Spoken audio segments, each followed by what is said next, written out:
Reconnective healing, more science. Our local expression is in a 4D bubble where the parameters height, width, length, and time are used to describe observed phenomena. Our local expression is our body and our perception of the reality given to us through our senses and what our mind passively recognizes as our existence.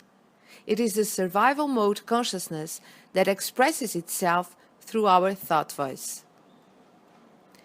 Today, scientists tend to believe that this 4D bubble is a universe, amongst other universes, with different combinations of dimensions in number and quality, with different physics laws interconnected in whole. When you study the space of the atmosphere, you have to consider time in a different way of our time on Earth. You have to consider time relative because its flow changes depending on the perspective of the observer. When you look at the sun now, you observe the sun of 8 minutes ago because that is the time light takes to travel the distance that separates you from our sun. When you look at the sky, you are observing distinct pasts. Here on Earth, distances measured are so small that the time seems to flow in a constant way. But the distances in space are so large that considering time as a constant is impractical, as proven by Einstein in his relativity theory. In space, the laws of physics are different from the laws of physics on Earth. And that happens also when it comes to the subatomic universe. Its physics laws are awkward and strange, and sometimes they seem like paradoxes. Penetrating deeper and deeper into matter, trying to find the construction block that composes it, the modern physics concluded its no existence. Matter is a combination of molecules, which in turn are combinations of atoms.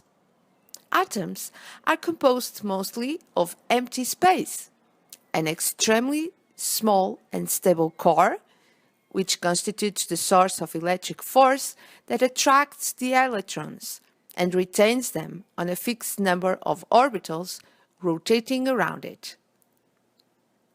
At the nucleus, we can find particles that are in a constant dynamic balance.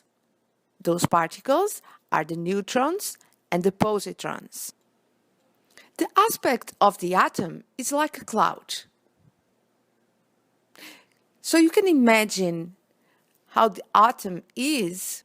You can picture the dome of St. Peter's Cathedral in the Vatican. If that was the orbital of the electron, the nucleus would be a grain of salt, allowing you to imagine the amount of empty space presented in the atom.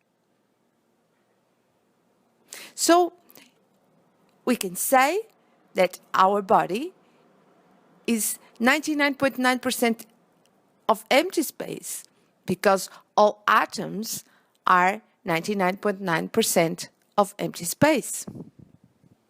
After all, matter is no substance. It is instead composed of a dynamic relationship between numerous and different particles and subparticles of different qualities, and in which two opposing forces maintain a balance that allows our perception of matter as we know it. Scientists know that light is a spectrum of electromagnetic waves of different frequencies. But what is an electromagnetic wave? Quantum physics explains that any wave is composed of correlated particles. An electromagnetic wave is composed of correlated photons. It's a beam of photons.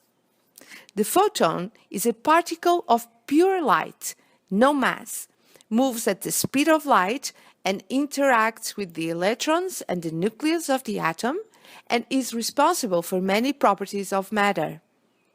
They mediate the electromagnetic field and enable other particles to interact with other electromagnetic fields and other electromagnetic particles. Light is composed of a large number of photons, being their number what causes greater or lesser intensity of brightness. The visible light of the sun or a lamp is a mixture of many photons of different wavelengths.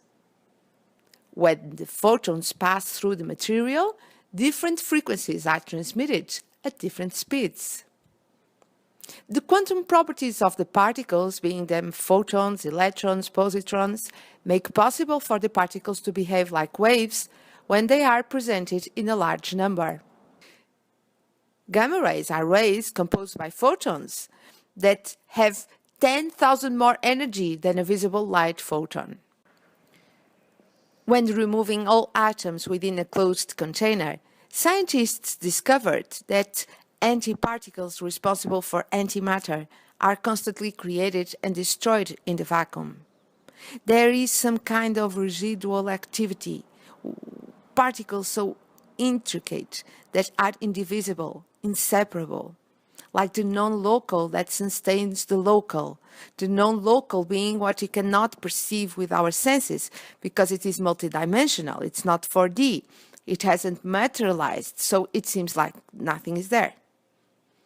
The empty space is the fabric, as Nassim Haramein explains, of the space-time itself, where our local expression, our 4D expression flow and materialize. The fabric of this 4D universe and all universes. When we're born, we come out like a leaf from a tree. We don't fall to this reality. We come out of this fabric through a creation that is encoded in our DNA. So we are a form that maintains our custom 4D form. You know, in 50 years of our life, no longer exists in you any of your original cells, and yet you are still you.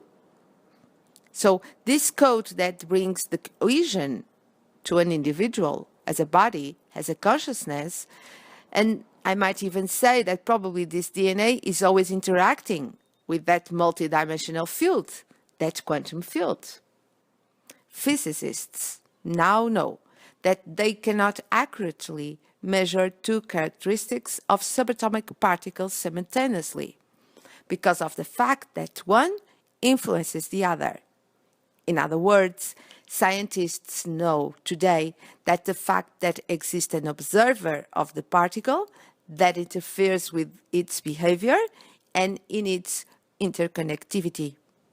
Furthermore, as the physicists decide how to watch this particle, it can be observed as a particle or as a wave.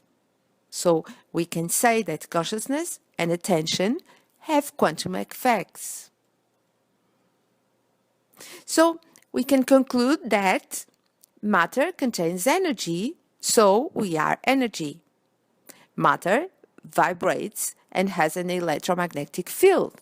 We have an electromagnetic field. We are light.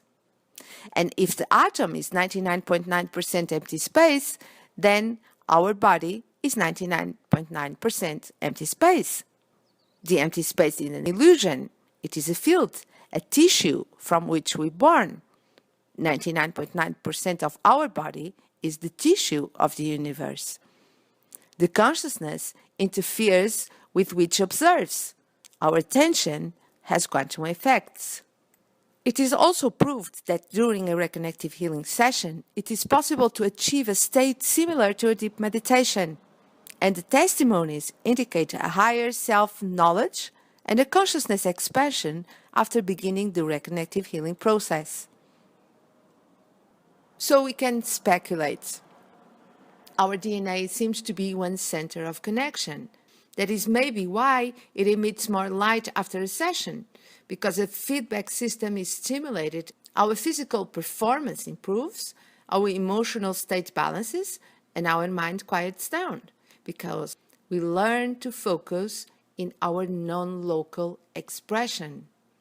if we have an intricate connection with this field of infinite information and potential, if the field is part of us also, then we can say we have a non-local existence that accesses the knowingness of that field, all the information. So, it seems that through accessing the field through reconnective healing, we are receiving new levels of information and light, bringing to us coherence to our DNA, balance, and evolution. Maybe it is through enhancing the communication system between our DNA and this field, where these frequencies are like a possibility waiting for our attention to interact with us, that reconnective healing happens. As we learn to pay attention to it, they follow us, as Dr. Eric says. And because the communication between the DNA and these frequencies of high vibration, the DNA incorporates more light, incorporates more information, it gets more harmonious, and the heal comes from there. That is the process of healing that reconnective healing brings to us, allowing progress.